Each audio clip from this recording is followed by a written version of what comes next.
আসসালামু আলাইকুম। এখন আমরা সিএসএস কম্বিনেটরস এবং অ্যাডভান্স সিলেক্টর সম্পর্কে বিস্তারিতভাবে জানব।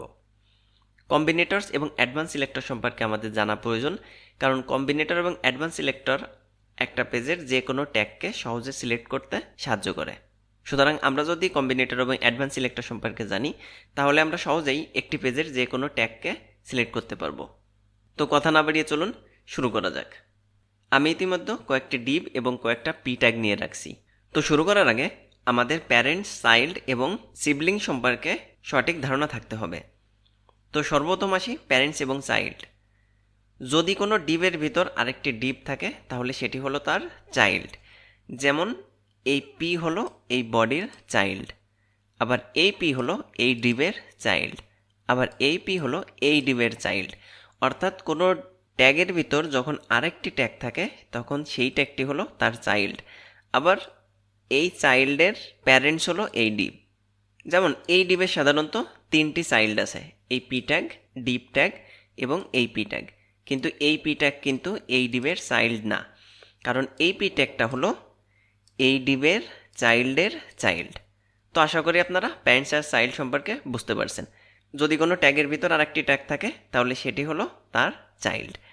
এখন আসি সিবলিং। সিবলিং কথাটি শুনে আপনারা বুঝতে পারছেন, সিবলিং মানে হলো ভাই বোন। তার মানে যদি কোনো ট্যাগের ভিতর একাধিক ট্যাগ থাকে তাহলে সেই একাধিক ট্যাগগুলো হলো সিবলিং।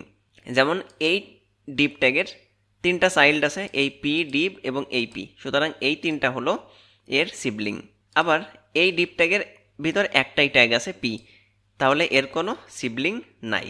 অর্থাৎ সিবলিং থাকতে হলে আপনার যে শর্তটা প্রযোজ্য সেটি হলো এরকম পাশাপাশি থাকতে হবে। যেমন এই পি আর এই পিটা হলো একটি সিবলিং, অর্থাৎ এরা সবাই ভাই বোন। তার মানে যদি কোনো ট্যাগের ভিতরে ট্যাগ থাকে তাহলে সেটি হলো চাইল্ড, আর ট্যাগের পাশাপাশি যদি আর একটা ট্যাগ থাকে সেটি হলো সিবলিং। তো আশা করি আপনারা প্যারেন্ট, চাইল্ড এবং সিবলিং সম্পর্কে বুঝতে পারছেন। এখন আসি কম্বিনেটরস। কম্বিনেটরস মূলত 4 প্রকার, আর এই কম্বিনেটরস দ্বারা আমরা যে কোনো ট্যাগকে সহজেই সিলেক্ট করতে পারি। তো সর্বপ্রথম যে কম্বিনেটরটি আছে সেটি হলো ডিসেন্ডেন্ট সিলেক্টর। তো চলুন সিএসএসে যাই। যে সর্বপ্রথম যদি আমি এরকম পি ট্যাগ সিলেক্ট করে বলে দিই কালার রেড, তাহলে দেখুন সবগুলো পি এখানে সিলেক্ট হয়ে গেল। তো সর্বপ্রথম ডিসেন্ডেন্ট সিলেক্টর দিয়ে যদি আমরা সিলেক্ট করি তাহলে আমরা স্পেস ব্যবহার করব। যেমনটি বলে দিলাম, এই বডির ভিতর ডিভের ভিতর পি সিলেক্ট করব। তো দেখুন এই বডির ভিতর ডিভের ভিতর এ একটা পি আছে, এ একটা পি আছে, আবার এই বডির ভিতর ডিভের ভিতর এ আর একটা পি আছে। তো যদি আমরা এটা সিলেক্ট করতে চাই কখনো, তাহলে এটা জাস্ট আমরা কমেন্টস করে রাখলাম, রেখে এখানে বললাম বডির ভিতর ডিভ আছে, তার ভিতর পি আছে। এইরকম স্পেস দিয়ে দিয়ে যদি আমরা কোনো সিলেকশন করি, আর যার ভিতর কালার বলে দিলাম যে রেড। এখন দেখুন এখানে সিলেক্ট হয়েছে এই প্যারাগ্রাফ, এই যে দেখুন। কারণ এই স্পেস দিয়ে যদি আমরা কখনো সিলেক্ট করি তাহলে সেটি হলো ডিসেন্ডেন্ট সিলেক্টর, আর ডিসেন্ডেন্ট মানে হলো বংশধর। তার মানে বডির ভিতর ডিভের ভিতর পিগুলো সিলেক্ট হবে। এখন আমরা জানি বংশধর সাধারণত কী কী থাকে, প্যারেন্টসের প্যারেন্টসের প্যারেন্টস অথবা চাইল্ডের চাইল্ডের চাইল্ড। তো বডির ভিতর ডিভ আছে এ একটা আর এ একটা। তো বডির ভিতর ডিভের ভিতর পি, এ একটা পাইছে, এ একটা পাইছে, একটা পাইছে। এইখানে মনে রাখবেন স্পেস যদি আমরা ব্যবহার করি তাহলে বডির ভিতর যতগুলো ডিভের ভিতর পি পাবে সেগুলো সব সিলেক্ট হবে। যেমন এই ডিভের ভিতর পিও সিলেক্ট হবে, এই ডিভের ভিতর পিও সিলেক্ট হবে, আবার এই ডিভের ভিতর পিও সিলেক্ট হবে। মানে এখানে প্যারেন্টস আর চাইল্ডটা দেখবে না, ওর চাইল্ডের চাইল্ডের চাইল্ড যেই থাকুক না কেন সবগুলোই সিলেক্ট হবে। তাহলে আমরা যদি কখনো স্পেস ব্যবহার করি তাহলে এখানে কোনো লিমিটেশন নেই, শুধুমাত্র ডিভের ভিতর পি থাকলেই সিলেক্ট হয়ে যাবে। তো এই ডিভের ভিতর পি পাইছে সিলেক্ট করছে, এই ডিভের ভিতর পি পাইছে সিলেক্ট করছে। সুতরাং এইখানে কোনো প্যারেন্টস মানামানি নেই, শুধুমাত্র একটা জিনিসই দেখবে, সেটা হলো কোনো ডিভের ভিতর যদি তার চাইল্ড পি পাই তাহলে সেটি সিলেক্ট করবে। এরপর যে কম্বিনেটর আছে সেটি হলো চাইল্ড সিলেকশন। তো চাইল্ড সিলেকশন এটির নাম শুনেই বুঝতে পারছেন, সরাসরি চাইল্ড বলে দেয়া যায়। যেমন আমরা বলে দিলাম বডির চাইল্ড আছে ডিভ, তার চাইল্ড আছে পি, শুধুমাত্র এটা হলেই সিলেক্ট করবা। তো ওকে এটা গেটার দেন দিয়ে সাধারণত লিখতে হয়, অর্থাৎ চাইল্ড সিলেক্টর গেটার দেন দিয়ে লিখতে হয়। তো এখন যদি আমি সেভ করি তাহলে দেখুন এখানে আমি বলেছি বডির ভিতর তার চাইল্ড আছে ডিপ, তার চাইল্ড পি। তাহলে বডির ভিতর চাইল্ড আছে ডিপ, তার চাইল্ড পি, তাহলে এটা সিলেক্ট হয়েছে। আবার এই ডিপের চাইল্ড আছে একটা, এটা সিলেক্ট হয়েছে। কিন্তু দেখুন 2 নম্বর সিলেক্ট হয়নি, কারণ কি 2 নম্বর তো বডির ভিতর ডিপের ভিতর পি না, 2 নম্বরটা হলো বডির ভিতর ডিপের ভিতর ডিপের ভিতর পি। অর্থাৎ এইটাকে যদি আমরা সিলেক্ট করতে চাই তাহলে আমাদের সরাসরি বলে দিতে হবে যে বডি চাইল্ড ডিপ, তার চাইল্ড আর একটা ডিপ, তার চাইল্ড হলো পি। যেমন আমি যদি এখানে বলি বডি চাইল্ড ডিপ, তার আর একটা চাইল্ড আছে ডিপ, আর তার চাইল্ড পি, তাহলেই দেখুন ওইটা সিলেক্ট হয়েছে। তার মানে এইটা পুরোপুরি চাইল্ডের চাইল্ডের চাইল্ড বলে দিতে হয়, এই জন্য এই সিলেক্টরের নাম হলো চাইল্ড সিলেক্টর। তাহলে স্পেস ব্যবহার করলে সবগুলো সিলেক্ট হয়, আর গ্রেটার দ্যান ব্যবহার করলে শুধুমাত্র চাইল্ড সিলেক্ট হয়, এজন্য এটার নাম হলো চাইল্ড সিলেক্টর। 3 নম্বর যে কম্বিনেটর আছে সেটি হলো অ্যাডজাসেন্ট সিবলিং। আচ্ছা, এখন যে বাকি 2টা কম্বিনেটর আছে এই 2টা হলো সিবলিং কম্বিনেটর।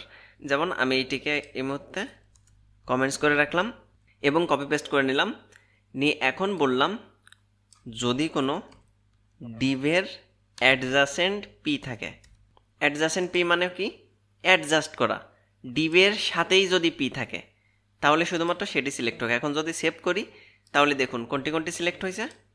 ডিভের সাথে পি আছে কোনটা, এই যে ডিভের সাথে একটি পি আছে, তার মানে এটা সিলেক্ট হয়েছে, দেখুন 3 নম্বর। আবার এই ডিভের সাথে একটা পি আছে, তার মানে 4 নম্বর সিলেক্ট হয়েছে। আর এই ডিভের সাথে একটা পি আছে, তার মানে এটা 7 নম্বর সিলেক্ট হয়েছে। তার মানে আমি বলে দিলাম ডিভের সাথে সাথে যে পিগুলো পাবা শুধুমাত্র সেইগুলো সিলেক্ট করবা, এই জন্য এটার জন্য প্লাস ব্যবহার করা হয়। আর এটার নাম হলো অ্যাডজাসেন্ট সিবলিং, মানে সাথে জোড়ানো ভাই বোন আর কি। তার মানে ডিভের সাথে সাথে ওর যে ভাই বোন আছে শুধুমাত্র সেইগুলোই সিলেক্ট হয়েছে। ওকে, আর সর্বশেষ যে কম্বিনেটর আছে সেটি হলো general sibling. General sibling selector সাধারণত কেমন, আমি এটিকে জাস্ট একটু কমেন্টস করে নিলাম, আর এখানে এসে আবার একটু পেস্ট করলাম। জেনারেল সিবলিং সাধারণত টিল্ড ব্যবহার করে লেখা হয়, এই যে চিহ্ন এটা হলো টিল্ড, এটা ব্যবহার করে লেখা হয়। এখন যদি আমি সেভ করি তাহলে কি হবে, এই জেনারেল সিবলিং সাধারণত কি করে, আমি বলেছি ডিভের পরে যতগুলো সিবলিং পি আছে শুধুমাত্র সেইগুলো সব সিলেক্ট হয়ে যাও। তার মানে আমরা যদি কখনো এমনটা চাই যে একটা নির্দিষ্ট সময়ের পরে যতগুলো আছে সবগুলো সিলেক্ট হয়ে যাবে, তাহলে কিন্তু সেটাই আমরা করতে পারি। যেমন আমি এখন বলেছি ডিভের পরে যতগুলো সিবলিং পি আছে সব সিলেক্ট হয়ে যাও। তো ওকে, প্রথম ডিভটা তাহলে কোথায় শুরু হয়েছিল, এই যে এইখানে। ওকে, প্রথম ডিপটা এখানে শুরু হয়েছে, তারপরে তার সিবলিং এ একটা পি, এ একটা পি, এ একটা পি, এ একটা পি, কিন্তু দেখুন 6 নম্বর বাদ গেছে, কারণ 6 নম্বর তো এই ডিপের সিবলিং না। যদি এই ডিপের সিবলিং হতো তাহলে 6 নম্বরও সিলেক্ট হতো। আপনাদের এটা বোঝানোর সুবিধার্থে সাপোজ আমি এখানে একটা কাজ করলাম, এখানে একটা বি ট্যাগ নিয়ে নিলাম, জাস্ট এরকম বোল্ড। ওকে, বি ট্যাগ নিয়ে নিলাম, আর এখানে এসে বললাম বি, প্রথম যে বি ট্যাগটা পাবা তারপরে যতগুলো পি আছে সব সিলেক্ট হও। তা দেখুন এই বি ট্যাগের পরে এই যে ওর যতগুলো সিবলিং ছিল সবগুলো কিন্তু একটা একটা করে সিলেক্ট হয়েছে। মনে রাখতে হবে শুধুমাত্র সিবলিংগুলোই সিলেক্ট করে, এবং প্রথম যে বি ট্যাগটা পাবে তারপরে যতগুলো সিবলিং পাবে সবই সিলেক্ট করতে থাকবে। তো যদি কখনো এমনটা দরকার পড়ে আমাদের যে কোনো একটা ট্যাগের নাম দিয়ে দিলাম অথবা কোনো একটা ক্লাস অথবা আইডি দিয়ে দিলাম যে এর পরে যতগুলো পি থাকবে সব সিলেক্ট করো, অথবা যতগুলো আই থাকবে সবগুলো সিবলিং তুমি সিলেক্ট করো, মনে রাখবে শুধুমাত্র কিন্তু সিবলিং, কারণ এটি হলো সিবলিং সিলেক্টর। তো এই ছিল হলো 4টি সিবলিং সিলেক্টর। এখন আমরা অ্যাডভান্স সিলেক্টর সম্পর্কে জানব। অ্যাডভান্স সিলেক্টরের ভিতর 1 নম্বর, আমরা যদি চাই কখনো তাহলে কিন্তু আমরা অ্যাট্রিবিউটের মাধ্যমে সিলেক্ট করতে পারি। যেমনটি ধরুন যে এখানে 2টা ইনপুট আছে, একটা হলো ইনপুট টাইপ টেক্সট আর একটা সাপোজ ইনপুট টাইপ নাম্বার, এই যে এরকম 2টা ইনপুট আছে। আচ্ছা, আমি একটু 2টা ব্রেক দিয়ে আলাদা করে দিলাম এরকম। তো একটা আছে টেক্সট আর একটা আছে নাম্বার, কিন্তু 2টা ইনপুট। এখন যদি আমি এখানে এসে এরকম বলতাম ইনপুট, আচ্ছা এটাকে তো যদি এরকম ইনপুট বলতাম বলে সাপোজ যদি আমি এরকম বলতাম ব্যাকগ্রাউন্ড অরেঞ্জ, তাহলে দেখুন 2টাই সিলেক্ট হয়ে গেছে, কিন্তু আমরা অ্যাট্রিবিউটের মাধ্যমে সিলেক্ট করতে পারি। তার মানে আমরা যদি এরকম কোনো একটা অ্যাট্রিবিউটটা সরাসরি এরকম কপি করি, করে এই যে ইনপুটের এখানে এসে স্কোয়ার ব্র্যাকেট দিতে হবে, অর্থাৎ সিলেক্টরের পরে যে কোনো সিলেক্টর, সেটা ট্যাগ নেম হতে পারে, ক্লাস আইডি হতে পারে, স্কোয়ার ব্র্যাকেট দিয়ে আমরা সরাসরি অ্যাট্রিবিউটটা লিখে দেব। দিলে দেখুন এই যে যার টাইপ টেক্সট শুধুমাত্র সেটা সিলেক্ট হয়েছে। আবার যদি আমি বলতাম যে এরকম টাইপ নাম্বার, তাহলে সেটি দেখুন এই যে সিলেক্ট হতো। অর্থাৎ যে কোনো অ্যাট্রিবিউট দিয়েই কিন্তু আমরা সিলেক্ট করতে পারি। আর সর্বশেষ যে সিলেক্টরটি আছে সেটি হলো অল সিলেক্টর। অল সিলেক্টর সাধারণত স্টার দিয়ে লেখা হয়।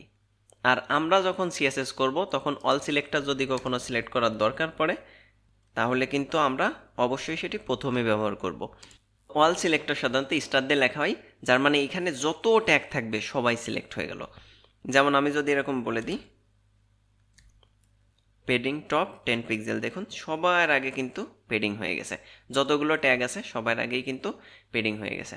তো যদি কখনো আমাদের সবাইকে সিলেক্ট করার দরকার পড়ে তাহলে আমরা অল সিলেক্টর ব্যবহার করব। তো এই ছিল আমাদের কম্বিনেটর এবং অ্যাডভান্স সিলেক্টর। এই কম্বিনেটর এবং অ্যাডভান্স সিলেক্টরের উপর আপনারা বেশি বেশি করে প্র্যাকটিস করবেন। আর যদি কারোর কোনো কোয়েশ্চেন থাকে অবশ্যই কমেন্টস করবেন, আমি রিপ্লাই দেওয়ার চেষ্টা করব। পরবর্তী ভিডিওতে আমরা সিএসএস ইউনিটসগুলো সম্পর্কে বিস্তারিতভাবে জানব। অর্থাৎ এই যে আমরা শুধুমাত্র পিক্সেল ব্যবহার করি অথবা পার্সেন্টেজ ব্যবহার করি, এছাড়াও আরও বেশ কিছু ইউনিট আছে যেগুলোর মাধ্যমে আমরা সহজেই যে কোনো কিছুর মেজারমেন্ট সিলেক্ট করে দিতে পারি বা হাইট উইথ আমরা সিলেক্ট করে দিতে পারি। পরবর্তী ক্লাসে এই ইউনিটগুলো সম্পর্কে আমরা বিস্তারিতভাবে জানব। তো সে পর্যন্ত সবাই ভালো থাকবেন। আল্লাহ হাফেজ।